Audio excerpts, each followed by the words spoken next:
White shirt. Oh, she's all excited. Okay. So,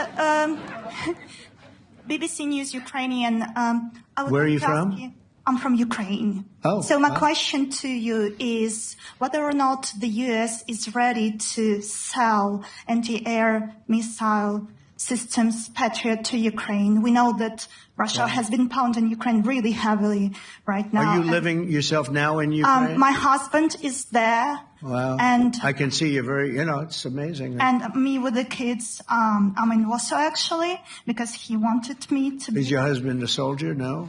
He's there now? Yeah. Wow. That's rough stuff, right? That's tough. And you're living here? In Warsaw. And you're a reporter? I am. Good. So let me just tell you, they do want to have the missiles, okay, as they call them, the Patriots. And we're going to see if we can make some available, They're very hard to get. We need them too. We were supplying them to Israel, and they're very effective, 100% effective. Hard to believe how effective. And they do want that more than any other thing, as you probably know. That's a very good question, and I wish you a lot of luck. I mean, I can see it's very upsetting to you. So say hello to your husband, okay? Thank you. Go ahead.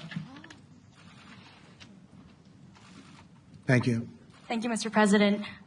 You were criticizing... Where are you from? Bloomberg News. Oh, Bloomberg. That's wonderful. You were criticizing the Federal Reserve Chair before coming to this summit. Yeah, I think he's terrible. I was wondering if you've begun interviewing different candidates for the Fed pick. Yeah, I know within 3 or 4 people who are going to pick. I mean, he goes out pretty soon, fortunately, because I think he's terrible. We have no inflation. We have a tremendous economy. Hundreds of billions of dollars of tariff money is pouring in. Factories are being built because they don't want to pay the tariffs, so they're building them all over the country.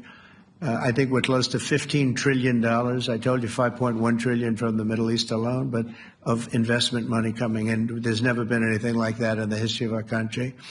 But we have no inflation.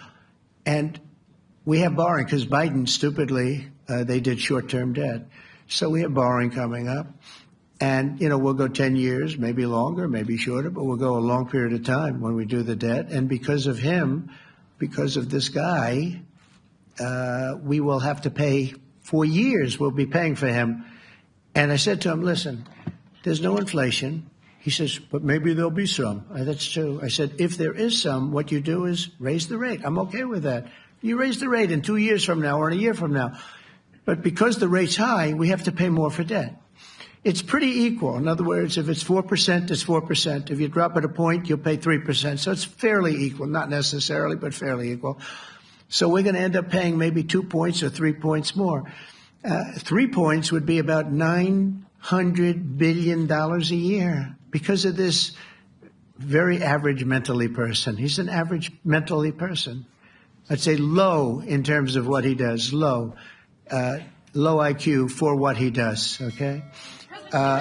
Wait, so instead of paying $900 billion, we don't want to pay 900 just because he doesn't want to lower the rate. I said, if there's inflation in 2 years or 3 years or 1 year from now, you raise the rate and you take care of the inflation, among other things. But he's probably a very political guy, I guess. I don't know. I think he's a very stupid person, actually. All right, one more. Let's go. How about you? Go ahead. She looks so happy and everything. Thank you. That's why I picked her. I'm from Spain, too. I'm Ana Buch from La Vanguardia. I wanted to know if... You're where from? Spain, too. Ah.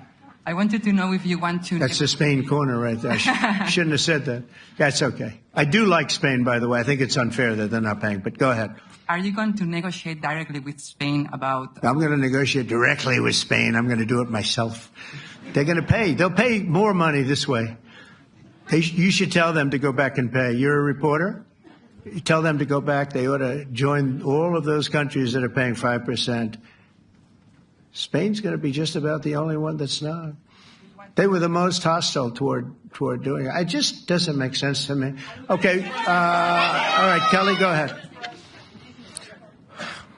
Here we go. There's another one. Hello, sir. Thank you We got them all today. Okay.